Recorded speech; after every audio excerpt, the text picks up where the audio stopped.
Well, here it is. The Pussy Galore collared wrap from the N.Peal 007 Women Collection. I don't know if you can say Bond girls anymore, is it? Just Bond women. Bond women. So it's Anastasia's birthday. I got her a few things. I thought I'd actually buy her something this time around. I remember maybe last year I just made her a dress, which was a disaster, and she never wore it. And you know, sometimes it's just easier to buy presents online with one click. You don't even have to go out and get it. That's not the point. So I'm not going to dedicate an entire video to this. I think you should really check out the band experience. David and Danielle did a really comprehensive review of, I think it was all the garments from this collection. So I'll leave a link to that. I'm sure you've already checked it out. In the meantime, Anastasia is a fan of this though. She says that it's very light. It's, I think, 85% silk, 15% cashmere, so it doesn't bite her, in her words. And the colour is more of a soft peach. The one that Honor Blackman wore in Goldfinger looked more of a lilac colour. I'm not too good with my colour wheels, but something like that. You'll get to see it here. I do love it when Bond visits Goldfinger's ranch. We really find out how good he is at mathematics. So just listen to this. Yes, well, I've worked out a few statistics of my own. $15 billion in gold bullion weighs 10,500 tons. 60 men would take 12 days to load it onto 200 trucks. Now, at the most, you're going to have 2 hours before the Army, Navy, Air Force, Marines move in and make you put it back. Who mentioned anything about removing it? In fact, Bond is something of a savant when it comes to maths. And knowing odds like these in poker. You're the best hand. Which he got on the last card. The odds against were 23 to 1, and he'd know that. When he did his first raise, he had nothing. Winning was blind luck. That's not a skill limited to poker. That's some serious deduction. Not bad for a blunt instrument. I also got Anastasia a James Bond Island jigsaw, and someone said it's a bit like Homer buying Marge a bowling ball for her birthday with his name on it. And that is something I cannot rebuke. So like I said, I'm not going to dedicate an entire video to this top. Trust me, it's great. Anastasia loves it. I'm just going to give you a little rundown of what I've done in the week. I hope that's all right with you. So caught an empty train over to Elstree.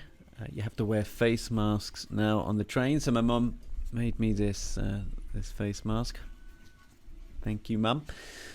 And when you get to Elstree, you're greeted by a lovely mural featuring Roger Moore and Christopher Lee. And Roger Moore has a plaque just outside of Elstree Studios where he filmed, I think it was 118 episodes of The Saint. And next to his plaque is one of Simon Cowell. What did it say here? I never actually did read it. Simon was the first plaque recipient from the world of music and the first to have been a local resident, having been raised in nearby Barnet Lane. His parents later sold their home to legendary film director Stanley Kubrick. Did not know that. And someone's even gone to the trouble of drawing him a little mooey. I like that. So The Saint was made here. So The Saint, I wonder if that's available in a box set. I wouldn't mind watching some of those. Saint 1. The Roger Moore documentary is free to watch on Prime, by the way. Episode 1 season, the Val Kilmer version. I heard that was awful. I do like Val Kilmer. I might have to watch that. And the box set. Fuck it. Jesus Christ, this vlog is just getting worse. Fucking videos of me shopping. Sorry, everyone. Moving on, other locations in London. So I'm just going to give you a quick tour of Montagu Square, home to 2 Bond-related locations. The first being the Mason & Sons studio, which own the Anthony Sinclair brand. They made the suits for Sean Connery's Bond, I'm sure you know. And it also has the John and Yoko plaque. They spent some time here whilst, I think it was the White Album was being recorded.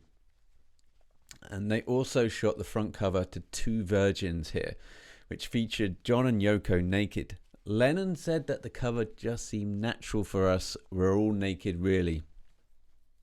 The album was regarded by some authorities as being obscene, and most places sold it with a brown paper bag inside the sleeve. As ever, when you fall down internet wormholes, you end up with things like this. Fleming also lived on the square. I forget the year, after the war, I'm sure. Here at number 5. And here's some videos of trash on the square. London is in trouble, man. Gotta sort this out.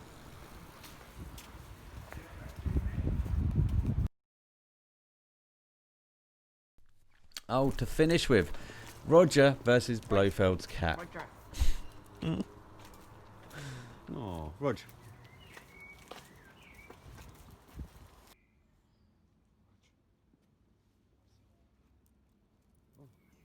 I love it how you see cats kind of balloon up at the back like that. Jesus Christ, I'm twice the size.